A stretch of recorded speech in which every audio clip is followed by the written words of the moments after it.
Teachers think that they know everything, right? Well, when I was David Houts' English teacher here at the Academy in the early 1980s, I thought that I knew exactly what David was going to grow up to be. So here's what I thought and why I thought that at the time. David grew up in Hershey. His parents were both academics with advanced degrees, and he came to the Academy in 1979 as a 7th grader. He was smart, he liked to read, he liked to think, he was very slender, and it was pretty clear that he wasn't going to grow up to be in the National Football League. His mother had a sister who had married a British gentleman. And starting in 10th grade, David talked to us and said that he wanted to go to school at a college in England, Oxford University. Now that would pretty much be like you declaring, well, I'm going to go to Princeton, or I'm going to go to Harvard, if you wanted to go to school in the United States. But applying to Oxford differs from applying to Harvard or to Princeton. Oxford has a specific entrance exam that you have to take. And David explained to us if he was going to be prepared for this entrance exam, he was going to go to something called a cram. He was going to need to go to something called a crammer, a British prep school that would prepare him to take this entrance exam. And he was going to need to miss the last quarter of his junior year in high school and the first half of his senior year to go prepare to take this exam. So as you know, the Academy is small, it's flexible, it's very personable, and we can make changes and adapt to people's needs when the situation warrants it. So we approved David's request. He went to the crammer, he took the admissions test, he was admitted, he went to Oxford, he graduated with a degree in politics and economics. Very impressive. At this point, I felt that David would do graduate work, probably in England. He would end up spending his life as a professor in a college somewhere in Great Britain. Wrong. Completely wrong. Totally wrong. Instead, David moved back to the United States and first became a researcher for Bill Moyers at PBS. And then he started a documentary film company called Hybrid Films. And by the early 2000s, documentary filmmaking was starting to turn into what's become reality TV. And as of today, David's company has produced more than 500 episodes of a number of reality television shows, such as Parking Wars and Dog the Bounty Hunter. He's also produced and directed full-length documentaries about the New York Police Department hostage negotiators, and another one about the United States Marine Corps recruiters. So David, we are ever so proud of what you've achieved. We're ever so grateful that you come back to see us today. So please come forward, accept the Professional Achievement Award, and tell us how these wonderful achievements came to be.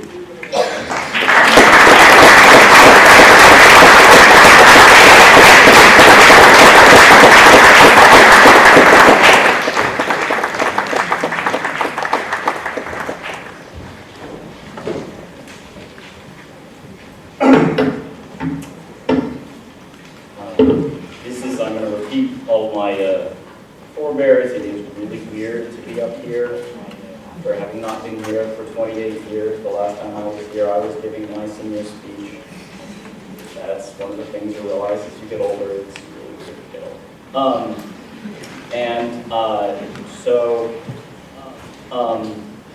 To that end, I would like to thank him for that very nice introduction. I'd like to thank Dr.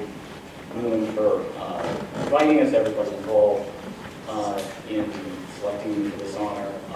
I'm grateful, and I'm very grateful to the Academy for everything that I've learned here. I am proud, I must say, to stand before you as, certainly at least on this day, and perhaps in the Academy's history, as the nerdiest, geekiest, downright weirdest kid that passed through these halls. And I'm also proud to say that I'm not getting into too much detail, now net worth is probably greater than the combined net wealth of all the boys who hung me out of a window in the science room by my ankles when I was in the 7th grade. So, part of the message that I brought to the student body today is to say to all of the geeks and the nerds and the outcasts, and I might add that as I've gotten older, I realized that one of the peculiarities of being a teenager is that something that almost everyone feels like at some point or another during their time in high school, that it does get better and good things can happen. And so, for those of you who go down the bullying route, you should be careful who you're trying to stuff into a locker because he or she may actually be your employer. It really does come around in circles. But in fact, the Academy was really a great place to be a nerdy, geeky kid who liked to make Muppets for special demonstrations in Latin class. The slave trader was mine. And I had a supersized slide rule that I used in physics class, and my principal refused to listen to pop music and whatever. But as much as I came ultimately to appreciate the virtues of my classmates' normalcy, they came to appreciate me and my oddities, and I was elected class treasurer for a number of years, and you talk about experiences you have in high school that inform you as you get older, and certainly actually literally being the class treasurer of my little 28 class, kid class in high school was really kind of an important part of how I came to own my own business. And I was part of the audiovisual crew, helping to run the projector here in the auditorium, up in that little room. When we had this stuff, I know you've heard of it, it's called film. And it's long strips, it's rolled up, and you put it on the machine, and then the light came through the film, and an image was projected on the screen. It was high-tech back in the 80s. And so I learned all about that, and that's kind of what I do today. I even made the first video that I was ever involved in the production of was I Did the Academy. It was an attempt with 6 friends to perform the first act of the Thornton Wilder play Our Town. And I am very grateful for that experience, and also very grateful for the fact that no copy of it still exists, otherwise I would never be able to get a job in television. But it was a great learning experience. And the Academy was also a really great place because of the flexibility of the leadership. Here it allowed me to take that time to go to England. It allowed me to take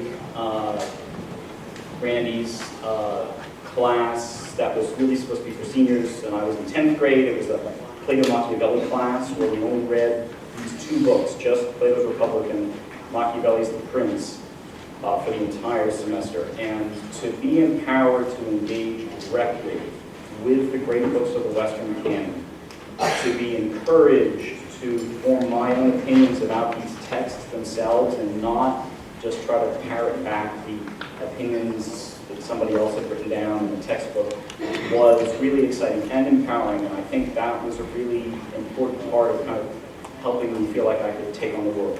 And I hope that that's something that all of you here who are students will be able to find in some way in one of your classes or more than one of your classes here.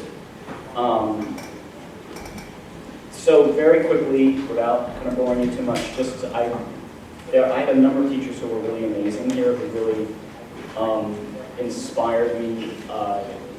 Randy, of course, Steve Stewart, whom I think some of you may even have, some of you just retired. I still use, he taught us right at the beginning of 7th grade, he explained us how to outline when you're in ABCD, and I still do that. I think of him when I do it. Dr. Daniel Jones really made me think about history, and in a very conceptual way. I took Latin for 6 years with Anne Ernst here, and that passion that she had for the language she conveyed to me. I had a teacher named Luca Taglia, who we all knew as Mr. B, who was also one of the best basketball coaches, and he made every day of geometry a trip to a sort of bizarre Euclidean comedy show. And also taught biology and was really so inspiring. And so many other teachers, I have a longer list, but I won't bore you any further, but it was really great. And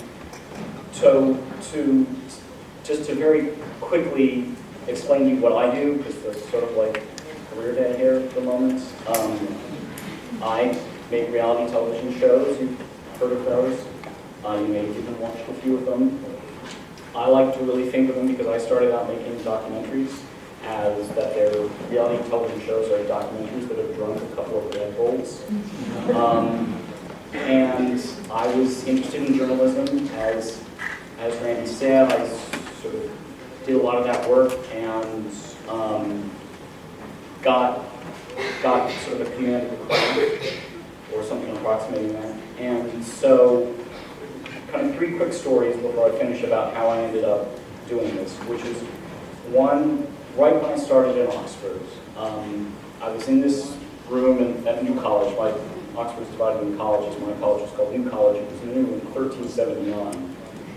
So we're in this, 600-year-old room with wood paneling and whatnot, and they were giving us all gin because the English like to do that to their 18-year-olds. I think it's going to help them learn.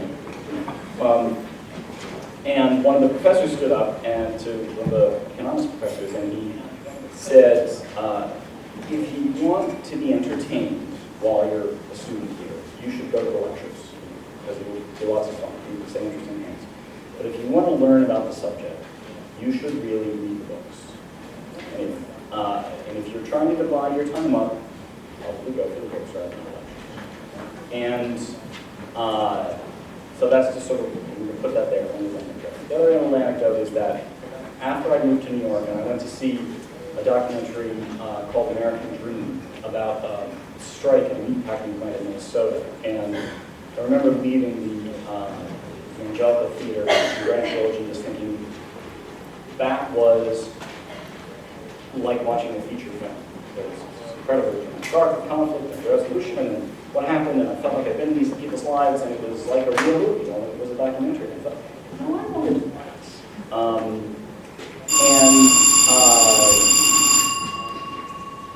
And then the other thing that happened was that the digital video revolution happened right when I was sort of having this realization that I wanted to make documentaries. And all of a sudden we had the tools to do that. These very inexpensive cameras, we could go out and go into people's lives and film them. And so I kind of realized, having been working in news, that if I really wanted people to understand about a subject, I didn't think you could do it nearly as well on television as you could if you were going to write a book. But I really appreciated the immediacy and the impact of moving images. And so I really wanted to tell real people's stories in a way that was as compelling as fiction. And so I set about doing that. We talked our way into the NYPD and got to hang out with hostage negotiators for 6 months and homicide investigators for 6 months. They put a serial killer while we were filming with them about 15 years ago, which is very exciting.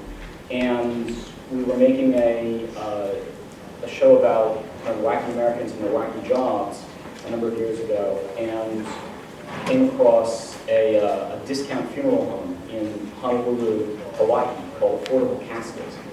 And that was just kind of too good to be true. So we had to go out and do a story about that, but it was very expensive to send a camera crew out to Hawaii. So we needed another story, and so we thought, well, we really wanted to do a piece about a bounty hunter. So we thought that it would work out to film a bounty hunter in Hawaii because it's an island. And if you're running away from the police and you're on an island, there are only so many places you can go. So we figured it wouldn't take that long for the bounty hunter to catch the people who were filming, and that would work out with the logistics of going to film them. And so we came across this guy, Dog, his nickname, who was a bounty hunter and happened to live in Hawaii. And we met him, and he was really remarkable. And remarkable because he fulfilled every stereotype you would have about a convicted murderer who turned his life around and decided to be on the right side of the law. He was muscly and profane, and he smoked 4 packs of Newports a day, which I really don't recommend. and had like this crazy hairstyle, and was a great boxer in his day, but was also he wanted to help people as much as he wanted to enjoy arresting them. And to take that sort of stereotype of, kind of a thug, the kind of person you would cross the other side of the street from if you saw them coming towards you, and realize that he actually was a big old softie when it came down to it, and really wanted to help people in his own peculiar way. And to be able to go and tell his story and show that to the world and make people realize that just because someone curses a lot doesn't mean that they're not trying to do the right thing. Just because someone prays before they start work every day doesn't mean that they're not trying to do the right thing. Just because they, it's very cool facts of people today, I'm going to get everything around them tonight, doesn't mean that they're not trying to get the people that they encounter to stop taking drugs. And all of those contradictions, and that was so kind of glorious and so essentially American that we just couldn't resist it. And that was a great relationship for me, for my business, for me professionally, personally, and it was a great ride to spend 8 years chronicling his life. And we're currently making another show about a funeral home in Texas, which I hope you'll watch. I'm going to put a little plug here. Set your dials in January or February on the Lifetime channel. It's called Good Grief. And hopefully you'll enjoy that. And so, what's next for me, I don't know, but that's kind of what makes it interesting. And that's what made my experience at the Academy interesting, was being allowed to explore things, being given the permission to, having intimate relationships with teachers that allow me to ask questions,